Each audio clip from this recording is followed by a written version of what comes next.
rulemaking implementing engrossed Senate Bill 5206. My name is Kevin Walder, Policy and Rules Manager, representing the agency as the hearing officer. I'm accompanied by Jeff Kildall, Rules Coordinator, who will be providing detailed information on this rule proposal, and Tierney Hamilton Steele, Policy and Rules Administrative Assistant, who will be assisting with the hearing. Board members and other LCB staff may be in attendance as well, but will not be engaging in any discussion today. Please refer to the board meeting calendar if you're interested in providing general comments to the board. For the record, this hearing is being held on Thursday, April 23rd, 2026 in a hybrid format beginning at 1 p.m. pursuant to the Administrative Procedures Act, Chapter 3405 RCW. Today's hearing is being recorded, and the recording will be saved with our rulemaking file. The recording, including all public testimony, the sign-in sheet, and any documents you provide are subject to public disclosure and will be provided to anyone upon request. The Teams chat feature is disabled during the public hearing. If you have questions or encounter problems during the public hearing, please email us at rules@lcb.wa.gov. We will be checking this email during the hearing. Notice of today's hearing was published in Washington State Register 2606092 on March 4th, 2026, posted on the LCB's website and sent to interested parties.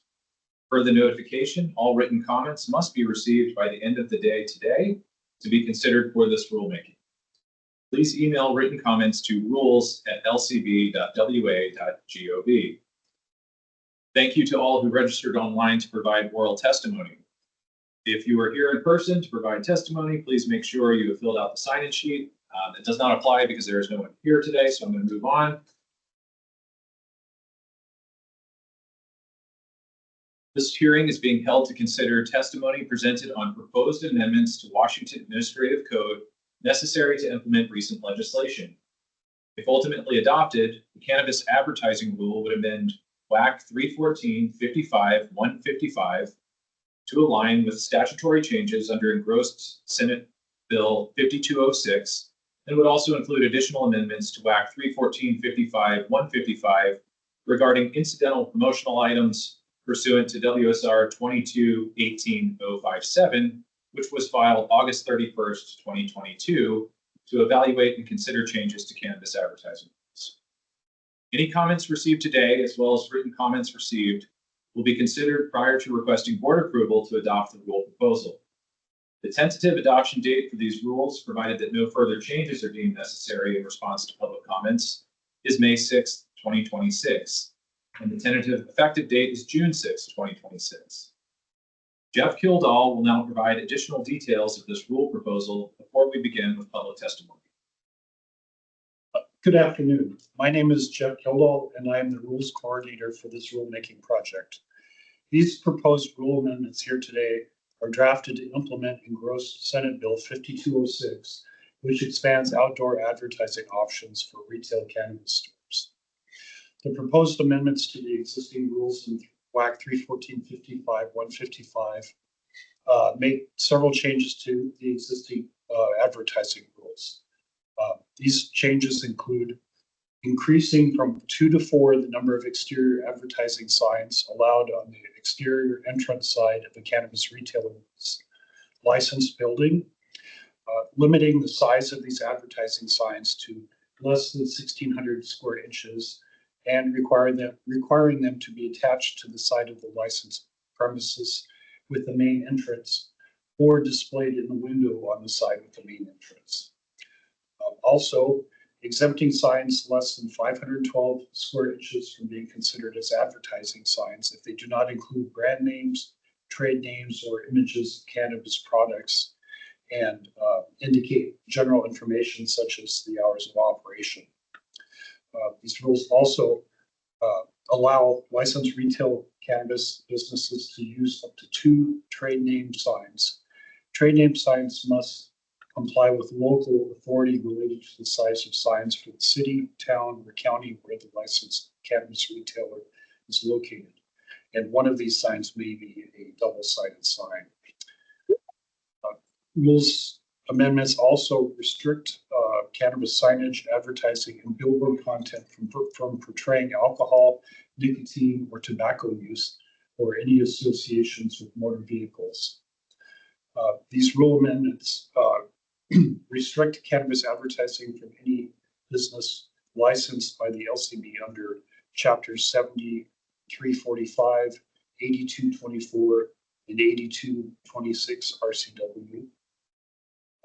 These rule amendments require any advertisement for a cannabis business or for a cannabis business, except for trade name signs to contain text indicating that only persons 21 years of age or older may purchase or possess cannabis products. These rule amendments restrict cannabis retailers from advertising, offering for sale, or selling cannabis at less than the acquisition cost, except for medical cannabis products, or prevents them from accepting coupons that reduce the price of a cannabis product below the acquisition cost of the item. And last point, these rule amendments exempt adopt-a-highway signs that are installed by the Washington State Department of Transportation from being considered as advertising for the cannabis licensee. The LCB held a virtual stakeholder meeting on January 9th, 2026 to review this rulemaking project. The CR 102 to propose these rule amendments was filed as WSR 2606092 on March 4th, 2026. As mentioned before, if no further amendments are needed to this rule package, the final CR 103 would be adopted by the board on May 6th, which would have the final rule amendments taking effect on June 6th, 2026. And that concludes my portion. Thank you. Thanks, Jeff. So the LCB evaluated the potential economic impact of the proposed rules on small business. It was determined that a small business economic impact statement was not required because the amended rule is not anticipated to result in more than minor costs to businesses as defined in RCW 1985-020 subsection 2.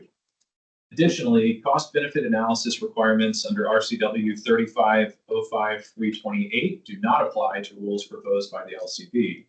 Accordingly, unless voluntarily applied or made applicable by the Joint Administrative Rules Review Committee under RCW 34-05-328 5A2, LCB rule packages do not include a cost-benefit analysis.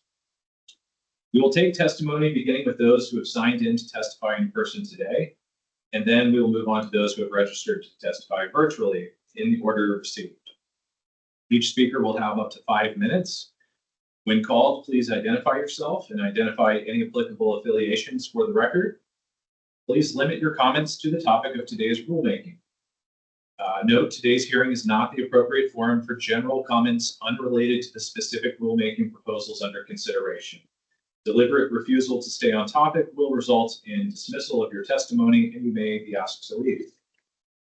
For people testifying virtually, we'll unmute you so you can speak.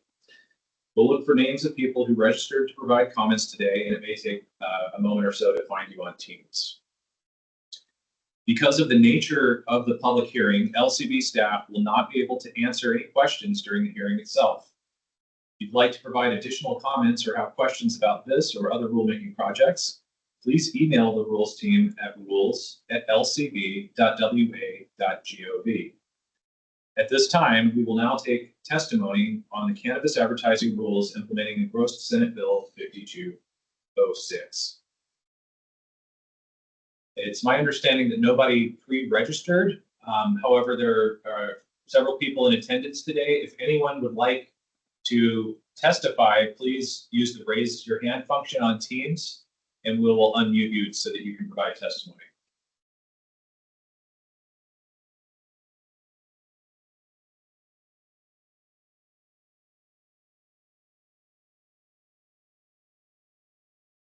Looks like Eric is has a hand raised there.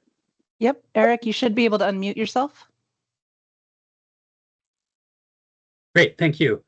Hi, I'm a retailer, have been operating in Washington for about 13 years now. One of the things that we really struggle with is the lack of opportunities for marketing and advertising. And one of the asks that we have of you guys is to consider raising the price of the nominal giveaways from $1 to $5. They've been at $1 for, I think, 7 or 8 years. You can't really get any branded merchandise for, $1 anymore. And $5 would give us some flexibility to be able to, again, give things away that are of little value, but would help us in terms of brand awareness and marketing in a space where we're highly limited in what we can do by way of advertising. Thank you. Thank you, Eric. Is there anyone else who would like to provide testimony today? If so, please use the raise hand function.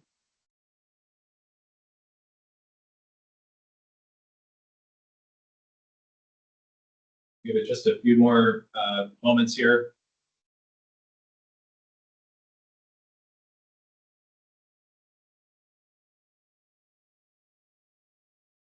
Alexis, you should be able to unmute your microphone.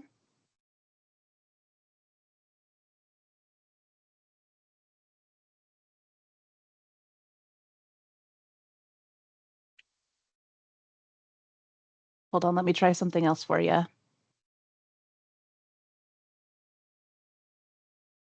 right, Alexis, try again. Thank you.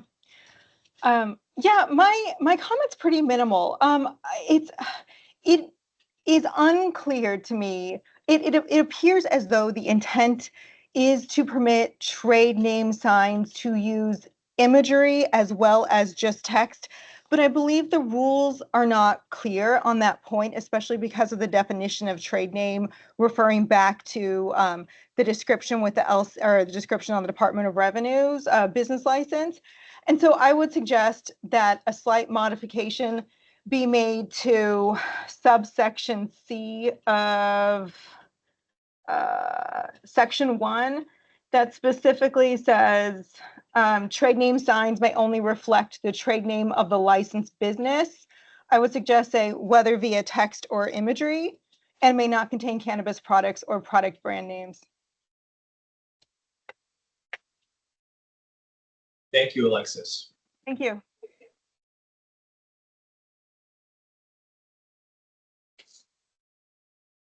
Right. Are there others who wish to testify today?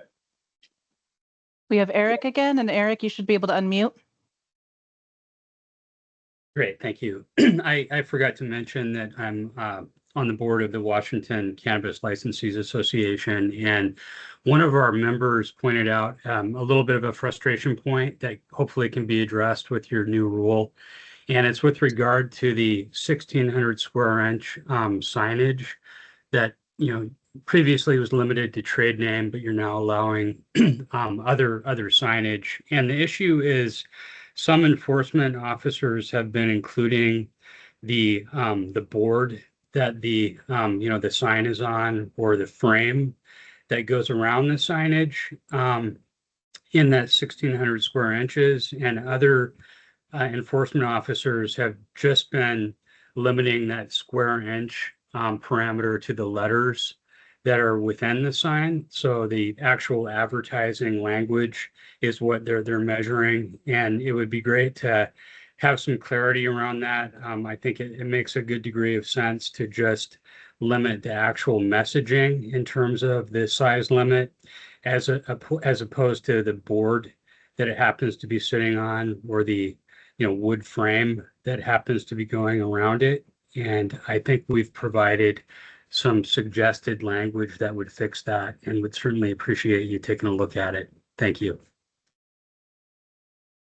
All right, thank you, Eric. We appreciate that.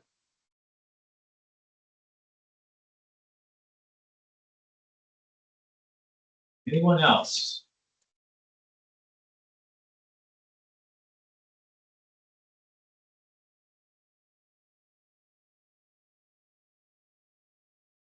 Right. Seeing as there are no others who wish to provide testimony today, we'll move forward. The deadline for sending in written comments is 11:59 p.m. today, Thursday, April 23rd, 2026. I want to thank all of you who attended and testified today. This hearing is adjourned at 1:16 p.m. Thank you.